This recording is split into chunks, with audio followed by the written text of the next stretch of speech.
வணக்கம் traders, welcome to post market report. So இன்னைக்கு நம்ம இந்த வீடியோவில் என்ன பார்க்க போகிறோம்னா, அக்டோபர் 7ஆம் தேதி செவ்வாய்க்கிழமை நிஃப்டி, பேங்க் நிஃப்டி மற்றும் சென்செக்ஸ் வந்து என்ன நடக்கிறதுக்கான வாய்ப்பு இருக்குது அப்படிங்கிறது தான் பார்க்க போகிறோம். அண்ட் இந்த அனாலிசிஸ் நம்ம எப்படி பண்ண போகிறோம்னு பார்த்தீங்கன்னா, ஃபஸ்ட்டு வந்து நம்ம ப்ரைஸ் ஆக்ஷன் பார்ப்போம். ஸோ இப்போ நிஃப்டி வந்து இன்னைக்கு காலையில் ஓப்பன் ஆகும்போது எப்படி ஓப்பன் ஆச்சு அண்ட் எந்த முக்கியமான ப்ரைஸ் லெவலில் கிராஸ் ஆகிட்டு மார்க்கெட் வந்து எது வரைக்கும் போயிருக்கு அப்படிங்கிறத பார்ப்போம். அண்ட் இந்த மூமெண்ட்னால நமக்கு அடுத்து இருக்கிற முக்கியமான ரெசிஸ்டன்ஸ் பாயிண்ட் என்ன, ஸோ மார்க்கெட் அது வரைக்கும் போகிறதுக்கான இனஃப் ஸ்ட்ரென்த் இருக்கா அப்படிங்கிறத நம்ம டிஸ்கஸ் பண்ணுவோம். ஸோ இது நிஃப்டியில் மட்டும் பார்க்க மாட்டோம், நம்ம வந்து பேங்க் நிஃப்டிலையும் பார்ப்போம். அதை தொடர்ந்து பார்த்தீங்கன்னா நமக்கு சென்செக்ஸ்லையும். So Nifty, bank Nifty and Sensex மூணுலேயுமே ப்ரைஸ் ஆக்ஷன் எப்படி நடந்திருக்கு, ஸோ இதனால வந்து நம்ம இன்னைக்கு நடந்த மார்க்கெட்டை வச்சு நாளைக்கு நம்ம என்ன எக்ஸ்பெக்ட் பண்ண போகிறோன்னு. அடுத்து வந்து பார்த்தீங்கன்னா நம்மளோட ஓப்பன் இன்ட்ரெஸ்ட் டேட்டா நமக்கு பெருசாக சப்போர்ட் பண்ணலை, பட் ஸ்டில் வந்து நம்மளோட ரெசிஸ்டன்ஸ் அண்ட் சப்போர்ட் வந்து ஓப்பன் இன்ட்ரெஸ்ட் டேட்டா வச்சு மறுபடியும் நம்ம வந்து கன்ஃபார்ம் பண்ணுவோம். ஸோ இதெல்லாம் நமக்கு பார்க்கும்போது ஒரு சின்ன அண்டர்ஸ்டாண்டிங் டெவலப் ஆகும். நாளைக்கு செவ்வாய்க்கிழமை அக்டோபர் 7ஆம் தேதி நமக்கு Nifty, bank Nifty and Sensex வந்து என்ன நடக்கிறதுக்கான வாய்ப்பு இருக்குது அப்படிங்கிறத நம்மளால் புரிஞ்சுக்க முடியும். வாங்க இப்போ நம்ம வீடியோக்குள்ளே போகலாம். ஸோ நம்ம முன்னாடியே சொன்ன மாதிரி ஃபஸ்ட்டு வந்து நம்ம காலையில் நமக்கு கிஃப்ட் நிஃப்டி பார்த்தோம் அப்படின்னா, கிஃப்ட் நிஃப்டி வந்து மார்க்கெட் வந்து ஃப்ளாட்டாக தான் இருந்துச்சு, நமக்கு எக்ஸ்பெக்ட் பண்ணோம். கரெக்ட். ஸோ மார்க்கெட் வந்து நமக்கு 6:30க்கு ஓப்பன் ஆகும்போது இந்த இடத்துல நமக்கு பார்க்குறோம். ஸோ மார்க்கெட் வந்து கம்ப்ளீட்டாக ஃப்ளாட்டாக தான் இருந்துச்சு. அதுக்கப்புறம் நமக்கு வந்து நிஃப்டி காலையில் ஓப்பன் ஆனதுக்கப்புறம் கிஃப்ட் நிஃப்டி பயங்கரமாக ஷூட்டப் ஆச்சு. அண்ட் இந்த கிஃப்ட் நிஃப்டி ஷூட்டப் ஆனது ரொம்பவே நல்ல விஷயம் தான். ஏன்னா இந்த கிஃப்ட் நிஃப்டியும் ஒரே மாதிரி தான் நமக்கு ஷூட்டப் ஆகும். ஓகே. அதுக்கப்புறம் நமக்கு வந்து நிஃப்டி க்ளோஸ் ஆனதுலேருந்து நிஃப்டி வந்து பார்த்தீங்கன்னா க்ளோஸ் டு நமக்கு 3:30க்கு க்ளோஸ் ஆயிருக்கு. ஸோ 3:30க்கு க்ளோஸ் ஆனதுலேருந்து சின்னதாக ஒரு டிப் மட்டும் வந்து மார்க்கெட் வந்து இப்போ ஃப்ளாட்டாக தான் போயிட்டுருக்கு. ஸோ அப்படிங்கிறனால நாளைக்கோட எக்ஸ்பெக்டேஷன்ஸ் நம்மளால் இப்போ பில்ட் பண்ண முடியல. அடுத்து நம்ம இந்தியா விக்ஸ் டேட்டா பார்த்தோம் அப்படின்னா, இந்தியா விக்ஸ் டேட்டாவில் ஒரு பயங்கரமான ஒரு டிஃப்ரென்ஸ் இருந்துச்சு. என்ன அப்படின்னா, ஸ்டார்டிங்கில் காலையில் ஸ்ட்ராங்கான ஒரு க்ரீன் கேண்டில் வந்துச்சு. நம்ம எல்லாத்துக்கும் தெரியும், எப்போ வந்து இந்தியா விக்ஸ் டேட்டா மேலே க்ரீன் கேண்டில் வருதோ அப்போ நிஃப்டி வந்து கீழே வரும்னு. ஆனால் ஒரு மாறா என்ன நடந்துச்சு அப்படின்னா, இந்தியா விக்ஸ் டேட்டாவும் பாசிட்டிவாக இருந்துச்சு, அதே மாதிரி நமக்கு நிஃப்டியும் காலையில் பாசிட்டிவாக இருந்துச்சு. அண்ட் அந்த க்ரீன் கேண்டிலோட எஃபெக்ட் தான் சின்னதாக ஒரு ப்ரைஸ் கரெக்ஷன் நடந்துருந்துச்சு. ஓகே. நம்ம என்ன எக்ஸ்பெக்ட் பண்ணியிருந்தோம், நம்ம என்ன சொல்லியிருந்தோம் அப்படின்னா, நம்ம வந்து இந்த 24,900 இந்த ரேஞ்ச் இருக்குது பாருங்கள், இந்த 24,900ங்கிற ரேஞ்சு, இந்த ரேஞ்சுக்கு மேலே சஸ்டெயின் ஆயிடுச்சு அப்படின்னா நிஃப்டி 50 நமக்கு வந்து 25,000 தொடும் அப்படிங்கிறது சொல்லியிருந்தோம். பட் ஆனால் பார்த்தீங்கன்னா நமக்கு 25,000 காலையில் ஓப்பன் ஆகும்போதே நமக்கு சின்ன ஒரு கேப் அப்பில் தான் ஓப்பன் ஆச்சு. இதுவே பயங்கரமான ஒரு அன்எக்ஸ்பெக்டடாக தான் இருந்துச்சு. ஏன்னா நமக்கு வந்து கிஃப்ட் நிஃப்டியில் கேப் அப் மாதிரி நமக்கு தெரியல. ஆனால் பார்த்தீங்கன்னா நிஃப்டி வந்து ஒரு சின்ன கேப் அப்பில் மார்க்கெட் ஓப்பன் ஆச்சு. அண்ட் இந்த கேப் அப் எவ்வளோ இருந்துச்சுன்னு பார்த்தீங்கன்னா க்ளோஸ் டு ஒரு 40 பாயிண்ட்ஸ் இருந்துச்சு. அப்போது நம்ம வந்து கிஃப்ட் நிஃப்டி டேட்டா வச்சு பார்க்கும்போது நம்ம சின்னதாக ஒரு கேப் டவுன் தான் எதிர்பார்த்தோம். ஆனால் நமக்கு நிஃப்டி 50 பார்த்தீங்கன்னா ஒரு கேப் அப்பில் ஓப்பன் ஆச்சு. ஃபஸ்ட்டே ஒரு அன்எக்ஸ்பெக்டட்னஸ். அதுக்கப்புறம் ஆனால் 24,900க்கு மேலே ஓப்பன் ஆனனால நம்ம வந்து மார்க்கெட் வந்து பாசிட்டிவாக போகும் அப்படின்னு எதிர்பார்த்துட்டு இருந்தோம். அதே மாதிரியே மார்க்கெட் பாசிட்டிவாக போச்சு. ஆனால் அதுக்கு முன்னாடி ஒரு சின்ன புல் பேக். அண்ட் இந்த புல் பேக்கில் ஒரு நல்ல விஷயம் என்னென்னா, இந்த 24,900 இந்த ரேஞ்சை பிரேக் பண்ணலை. அப்படிங்கிறனால நம்ம இன்றைக்கி நம்ம இன்றைக்கி என்ன எக்ஸ்பெக்ட் பண்ணியிருந்தோம் அப்படின்னா, 24,900க்கு மேலே சஸ்டெயின் ஆச்சுன்னா மார்க்கெட் மேலே போகும். அதே சமயம் 24,850க்கு கீழே வந்துச்சுன்னா மார்க்கெட் வந்து புட் சைட் போகிறதுக்கான சான்சஸ் இருக்குன்னு.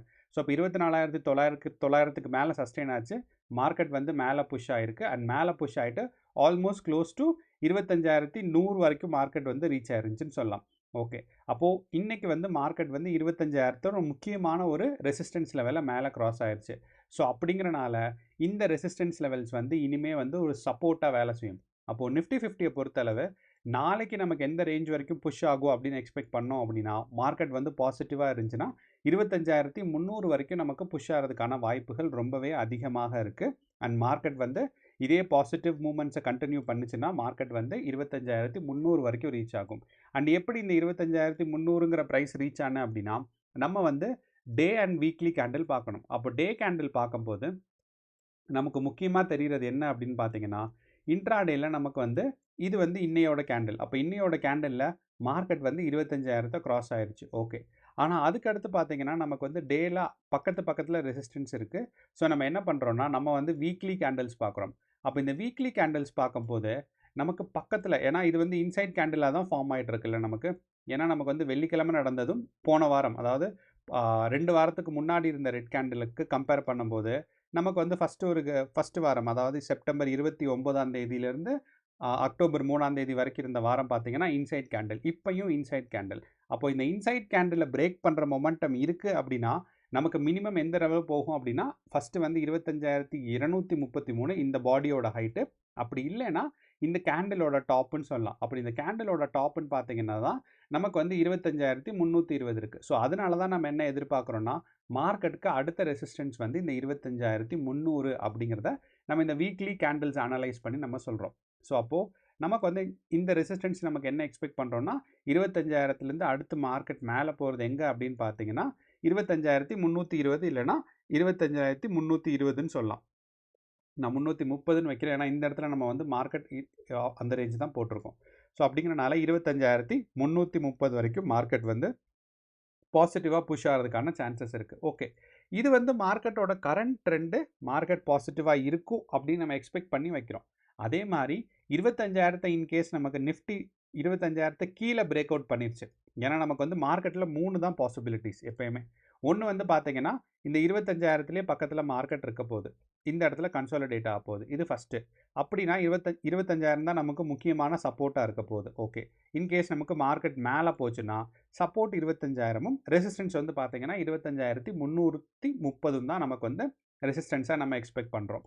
அடுத்து மூணாவது பாசிபிலிட்டிஸ் என்னென்னா மார்க்கெட் வந்து இந்த 25,000 பிரேக் பண்ணி கீழே வருது. அப்படி கீழே வந்துச்சுன்னா எவ்வளோ தூரம் வரும்னா 24,900 இல்லைனா 24,850. ஸோ நம்ம வந்து 24,850 மட்டும் வச்சுக்கலாம். அப்போது நாளைக்கு மார்க்கெட் பாசிட்டிவாக இருக்கும் அப்படின்னு தான் நம்ம எதிர்பார்க்குறோம். பட் ஏதாவது ஒரு கண்டிஷனில் மார்க்கெட் வந்து கீழே விழுந்துச்சு அப்படின்னா நமக்கு வந்து 24,850 வரைக்கும் டவுன்ஃபால் ஆகும். பட் விழுறதுக்கான வாய்ப்புகள் கம்மின்னு தான் எனக்கு தோணுது. ஏன் அப்படின்னா ஒரு விஷயம் ஒன்று வந்து பார்த்தீங்கன்னா நம்மளோட நம்மளோட சிம்பிள் மூவிங் ஆவரேஜில் பார்க்கும்போது மார்க்கெட்டோட ட்ரெண்ட் வந்து ஸ்ட்ராங்கான ஒரு கோல்டன் கிராஸில் இருக்குது. அண்ட் இது வந்து 10 சிம்பிள் மூவிங் ஆவரேஜுக்கு மேலேயே தான் இருக்குங்கிறனால நான் 15 மினிட்ஸ் டைம் ஃப்ரேம் வச்சுருக்கேன். அதே மாதிரி நான் 3 மினிட்ஸ் டைம் ஃப்ரேமில் வச்சுருந்தாலும் 10 simple moving average and 20 simple moving ஆவரேஜுக்கு மேலே இருக்குது. அப்படிங்கிறனால நம்ம வந்து மார்க்கெட் பாசிட்டிவாக இருக்கிறதுக்கான சான்சஸ் நமக்கு நிறையா இருக்குது. அண்ட் ரெண்டாவது நான் பாசிட்டிவாக இருக்குன்னு எதிர்பார்க்குறதுக்கு காரணம் என்ன அப்படின்னா நமக்கு ஓஏ சேஞ்ச், அதாவது ஓப்பன் இன்ட்ரெஸ்ட் சேஞ்ச் பார்த்தீங்கன்னா 25,000 ஸ்ட்ராங்கான ஓப்பன் இன்ட்ரெஸ்ட் சேஞ்ச் இருக்குது. அது வந்து ஸ்ட்ராங்கான ஒரு ரெசிஸ்டன்ஸ் சப்போர்ட்டாக பில்ட் ஆகிருக்கு. ஸோ முன்னாடி வந்து 25,000 வந்து ஒரு ஸ்ட்ராங்கான ரெசிஸ்டன்ஸாக இருந்தது. இன்னையோட மார்க்கெட் எண்டில் பார்த்தீங்கன்னா நமக்கு வந்து 25,000ங்கிறது ஒரு ஸ்ட்ராங்கான சப்போர்ட்டாக மாறி இருக்கு. ஸோ அப்படிங்கிறனால இந்த 25,000 தாண்டி மார்க்கெட் கீழே விழுறதுக்கான வாய்ப்புகள் கம்மி. இன்கேஸ் நமக்கு வந்து ஒரு ஸ்ட்ராங்கான ஒரு கேப் டவுன் வந்து மார்க்கெட் 25,000 கீழே புஷ் ஆயிடுச்சுன்னா மேபி நமக்கு புட் ஆப்ஷன் சைடு போகலாம். அப்படி இல்லைன்னா இந்த 25,000 தான் மார்க்கெட் வந்து சஸ்டெயின் ஆகிறதுக்கான சான்சஸ் நமக்கு நிறையா இருக்குது. அடுத்து நம்மளோட எஃப்ஐஐ அண்ட் டிஐஏ டேட்டாவில் கேஷ் மார்க்கெட்டில் பார்த்தாலும் நமக்கு பார்த்தீங்கன்னா நமக்கு வந்து டிஐஏஸோட கான்ட்ரிபியூஷன் ரொம்பவே ஸ்ட்ராங்காக இருந்திருக்கு. ஸோ இந்த டிஐஏஸோட கான்ட்ரிபியூஷன் ரொம்பவே ஸ்ட்ராங்காக இருக்குது அண்ட் மார்க்கெட் வந்து ரொம்ப பாசிட்டிவாக இருக்குங்கிறது ஒரு ஆச்சரியமான விஷயம். ஏன்னா அவங்களோட டோட்டல் ஹோல்டிங்ஸ் பார்த்தீங்கன்னா +5,000 crores பாசிட்டிவ் சைடில் இருக்குது. ஸோ அப்படிங்கிறனால நமக்கு வந்து ஹெட்ஜிங் கம்பெனிஸ் எல்லாம் ஒரு வேளை இந்தியன் கம்பெனிஸை ரெஜிஸ்டர் பண்ணிட்டாங்களானோ ஒரு டவுட் இருக்குது. ஏன்னா யூஎஸ் மார்க்கெட்டை கண்ட்ரோல் பண்ணாமல் அவங்க இந்தியன் கம்பெனியாகவே மாறிட்டாங்களா அப்படிங்கிறதும் நமக்கு இருக்குது. ஏன்னா இந்தியன் கம்பெனியாக மாறிட்டா அவங்க வந்து டிஐஏஸாக ரிஃப்ளெக்ட் ஆவாங்க, எஃப்ஐஏஸாக ரிஃப்ளெக்ட் ஆக மாட்டாங்க. ஸோ அதனால நமக்கு டிஐஐஸ் எஃப்ஐஏஸில் பார்க்கும்போது மார்க்கெட்டில் ஸ்ட்ராங்கான ஒரு 5,000 crore ஹோல்டிங் இருக்குது. ஓகே, ஒரு சின்ன ஆஃப் டாபிக். ஏன்னா நிறையா பேர் கேட்டுகிட்டே இருந்தாங்க என்ன நான் சிம்பிள் மூவிங் ஆவரேஜ் யூஸ் பண்ணுறேன், என்ன வந்து சூப்பர் ட்ரெண்ட் யூஸ் பண்ணுறேன்னு. அண்ட் இந்த அக்கௌண்ட் வந்து ஃப்ரீ அக்கௌண்ட் தான். நான் வந்து ட்ரேட் வியூவில் வந்து ப்ரீமியம் வந்து அதாவது பெய்ட் மெம்பர்ஷிப் எடுக்கல. ஏன்னா நிறையா பேர் சொன்னாங்க எங்களுக்கு பெய்ட் மெம்பர்ஷிப் எடுக்கும்போது இந்த சிம்பிள் மூவிங் ஆவரேஜ்லாம் கிடைக்கிறது இல்லைன்னு. அப்போது நம்ம போய் இங்கே எஸ்எம்ஏ அப்படின்னு டைப் பண்ணோன்னா இந்த கம்யூனிட்டிஸில் ஃபஸ்ட்டு வர்றது தான் நான் வந்து செலக்ட் பண்ணி வச்சுருக்கேன். அதே மாதிரி நான் வந்து சூப்பர் ட்ரெண்டுக்கு பார்த்தீங்கன்னா சூப்பர் ட்ரெண்டும் நம்ம இங்கே டைப் பண்ணோம் அப்படின்னா கம்யூனிட்டியில் ஃபஸ்ட்டு வரும் இதுதான் இது. ஸோ இந்த 59.4K இருக்கிற ரேஞ்ச். ஸோ இது ரெண்டும் தான் நான் யூஸ் பண்ணுற indicators and simple moving average and super trend. அப்போது நம்ம இது வந்து நிறையா பேர் கேட்டுட்டு இருந்தாங்க, நான் அதனால் சொன்னேன். ஸோ 25,000 + 25,330 தான் நமக்கு எக்ஸ்பெக்ட் பண்ணுற நிஃப்டியோட நாளையோட ரேஞ்ச். அடுத்து நமக்கு தெரியும் நிஃப்டிக்கு எக்ஸ்பைரி டேங்கிறது நாளைக்கு. அதே மாதிரி நமக்கு வந்து பேங்க் நிஃப்டிக்கு பார்த்தீங்கன்னா பேங்க் நிஃப்டி இன்றைக்கி ஸ்ட்ராங்கான ஒரு கேப் அப் வந்துச்சு. ஸோ நிஃப்டியை விட பேங்க் நிஃப்டியில் பார்த்தீங்கன்னா கேப் அப் நமக்கு ரொம்பவே அதிகமாக தான் இருந்துச்சு and it close to 300 point இருந்துச்சு. ஸோ அப்படிங்கிறனால நிஃப்டியை விட பேங்க் நிஃப்டியோட கேப் அப் வந்து ரொம்ப ஸ்ட்ராங்காக இருந்துச்சு. அண்ட் நம்ம வந்து பேங்க் நிஃப்டியில் ஏன்னு தெரியல நம்ம எக்ஸ்பெக்ட் பண்ணியிருந்தோம் என்னென்னா மார்க்கெட் வந்து 56,000 ரீச் ஆகிறதுக்கான சான்சஸ் இருக்குன்னு. அதே மாதிரியே பார்த்தீங்கன்னா 56,000 ரீச் ஆகிட்டு 56,000 கிராஸ் பண்ணி 5600 வரைக்கும் மார்க்கெட் வந்து புஷ் ஆயிருக்கு.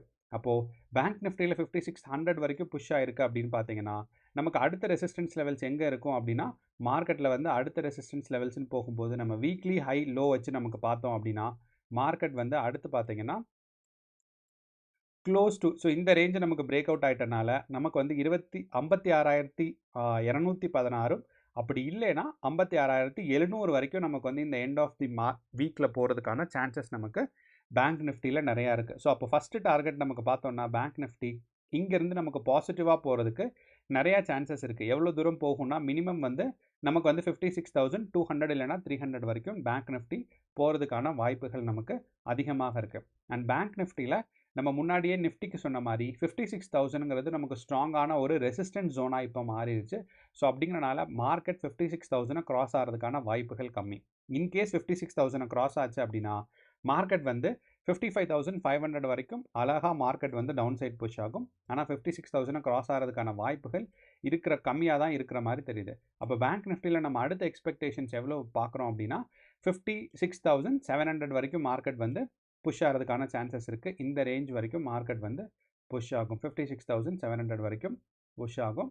அண்ட் இது பேங்க் நிஃப்டியும் பார்த்தோன்னா நமக்கு வந்து ஒரு கோல்டன் கிராஸில் தான் இருக்குது. ஏன்னா நம்ம சிம்பிள் மூவிங் ஆவரேஜ் வச்சு நமக்கு பார்த்தோம் அப்படின்னா மார்க்கெட் வந்து கோல்டன் கிராஸில் தான் இருக்குது. அண்ட் நான் 15 மினிட்ஸ் டைம் ஃப்ரேம்லேயே நம்ம முன்னாடியே நிஃப்டி 50ல் பார்த்த மாதிரி 10 and 20 சிம்பிள் மூவிங் ஆவரேஜ்க்கு மேலே சஸ்டெயின் ஆகி இருக்கிறனால நாளைக்கும் பாசிட்டிவாக இருக்கிறதுக்கான சான்சஸ் நமக்கு பேங்க் நிஃப்டிலையும் நமக்கு வாய்ப்புகள் அதிகம். கடைசியாக நம்மளோட சென்செக்ஸ் டேட்டா. அண்ட் இந்த சென்செக்ஸ் பார்த்தோன்னா நமக்கு வியாழக்கிழமை தான் எக்ஸ்பைரி டே ஒன்று.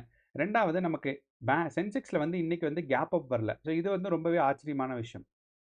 என்னென்னா நமக்கு ரொம்ப நாளாக ஒரு 3-4 வாரம்னே சொல்லலாம் மார்க்கெட் வந்து பார்த்தீங்கன்னா 3மே ஒரே மாதிரி ஃபங்க்ஷன் ஆகிட்டு இருந்துச்சு. அண்ட் இன்றைக்கி வந்து அந்த பிரேக் ஈவன், அதாவது பிரேக் அவுட் ஆயிடுச்சுன்னே சொல்லலாம். என்னென்னா நிஃப்டியில் பார்த்தீங்கன்னா நமக்கு ஒரு 30 பாயிண்ட் தான் கேப் அப் இருந்துச்சு. அதே மாதிரி இந்த 30 பாயிண்ட் கேப் அப்புங்கிறத விட நமக்கு முக்கியமாக நம்ம என்ன எதிர்பார்க்குறோம் அப்படின்னா நிஃப்டி 50ல் மார்க்கெட் வந்து இந்த கேப் அப்பை விட மார்க்கெட் வந்து எவ்வளோ தூரம் பாசிட்டிவாக மூவ் ஆயிருக்கு அப்படிங்கிறத நமக்கு பார்த்தோன்னா ஒரு 1% தான், 0.1% தான் மார்க்கெட் வந்து கேப் அப்பில் இருந்துச்சு. ஆனால் நமக்கு பேங்க் நிஃப்டி பார்த்தோன்னா மார்க்கெட் வந்து ஆல்மோஸ்ட் க்ளோஸ் டு 300 பாயிண்ட்ஸ், அதாவது 0.5% நமக்கு க்ரோத் இருந்துச்சு. ஆனால் அதே இது நமக்கு சென்செக்ஸில் பார்த்தோன்னா 0 கேப் அப் இருந்துச்சு. ஸோ கேப் அப்பாக நமக்கு வந்து சென்செக்ஸில் மார்க்கெட் வரல. Market was close. நமக்கு எப்படி மூவ்மெண்ட் ஆச்சோ அதேலேருந்து கண்டினியூஸாக தான் ப்ரைஸ் இருந்திருக்கு. இந்த இடத்துல நமக்கு பார்த்தா தெரியும் ப்ரீவியஸ் டே க்ளோஸ் எங்கே இருக்கோ அங்கேருந்து தான் நமக்கு ப்ரைஸ் ஸ்டார்ட் ஆகி மார்க்கெட் மேலே புஷ் ஆகிருக்கு. ஆனால் என்னென்னா ப்ரைஸ் ஆக்ஷன், அதாவது ட்ரெண்ட், மார்க்கெட்டோட ட்ரெண்ட் வந்து 3 இண்டெக்ஸஸ்லையுமே பாசிட்டிவாக தான் இருந்திருக்குங்கிறத நம்ம மறக்க வேண்டாம். அப்போ பேங்க் நிஃப்டி வந்து இந்த 81,200ங்கிற ரேஞ்சில் சஸ்டெயின் ஆச்சுன்னா நம்ம வந்து மேலே புஷ் ஆகும்னு எதிர்பார்த்தோம். அண்ட் எவ்வளோ தூரம் புஷ் ஆகும்னு எதிர்பார்த்தோம்னா மினிமம் 82,200 வரைக்கும் புஷ் ஆகும்னு பார்த்தோம். ஆனால் சென்செக்ஸ் வந்து பார்த்தீங்கன்னா 82,200 வரைக்கும் புஷ் ஆகாமல் அதுக்கு முன்னாடியே இருந்துச்சு. ஸோ அப்படிங்கிறனால நமக்கு சென்செக்ஸோட எக்ஸ்பெக்டேஷன்ஸில் பில்ட் பண்ணோம் அப்படின்னா நாளைக்கு மார்க்கெட்டுக்கு ரேஞ்ச் வந்து பார்த்தீங்கன்னா 82,200 அண்ட் இதை பிரேக் அவுட் ஆயிடுச்சுன்னா 82,500 வரைக்கும் மார்க்கெட் வந்து புஷ் ஆகும். ஸோ 82,200 இங்கே எழுதிடலாம். அண்ட் இதை மிஸ் ஆச்சுன்னா மார்க்கெட் வந்து இதையும் கிராஸ் ஆயிடுச்சுன்னா 82,600 வரைக்கும் மார்க்கெட் வந்து 82,500, இந்த ரேஞ்ச் எங்கே இருக்குது, இந்த ரேஞ்ச் வந்து 82,570. ஸோ 570 வரைக்கும் மார்க்கெட் வந்து புஷ் ஆகிறதுக்கான சான்சஸ் நமக்கு நிறையா இருக்குது. ஸோ இப்போ 3 இண்டெக்ஸஸ்லேயுமே நம்ம ஒரு பாசிட்டிவான எக்ஸ்பெக்டேஷன்ஸ் தான் பில்ட் பண்ணுறோம். அண்ட் நம்ம வந்து எக்ஸ்பெக்டேஷன்ஸ் பில்ட் பண்ணுறோம். அண்ட் மார்க்கெட் வந்து நம்ம எக்ஸ்பெக்டேஷன்ஸ்க்கு தகுந்த மாதிரி நடக்கணும்னு கிடையாது, சில நேரங்களில் ரிவர்ஸாக நடக்கலாம். ஸோ அப்படிங்கிறனால இந்த எக்ஸ்பெக்டேஷன்ஸ் வந்துச்சுன்னா நீங்கள் எந்தெந்த இடத்துல பொசிஷன்ஸ் எடுக்கலாம் அப்படிங்கிறத நீங்கள் ஸ்ட்ராட்டஜி பில்ட் பண்ணிக்கிறதுக்காக தான் நம்ம இந்த வீடியோ போடுறோம். அதே மாதிரி மார்க்கெட் கீழே விழுகுது அப்படின்னா நீங்கள் எந்தெந்த இடத்துல பொசிஷன்ஸ் எடுக்கணும், எவ்வளோ தூரம் குவான்டிட்டிஸ் பிளான் பண்ணணும் அப்படிங்கிற ஒரு எக்ஸ்பெக்டேஷன்ஸ்க்காக தான் நம்ம வந்து வீடியோ போடுறோம். ஸோ நம்ம வீடியோவில் முக்கியமாக கவனம் செலுத்துறது என்னென்னா முக்கியமான support, resistance and put levels and call levels தான் நம்ம சொல்கிறோம். ஸோ அப்போ ஸ்ட்ராட்டஜி பில்ட் பண்ண வேண்டியது இதை பேஸ் பண்ணி ஸ்ட்ராட்டஜி பில்ட் பண்ண வேண்டியது உங்கள் பொறுப்பு தான். கேர்ஃபுல்லாக நீங்கள் ட்ரேட் பண்ணுங்கள். All the best. நன்றி, வணக்கம்.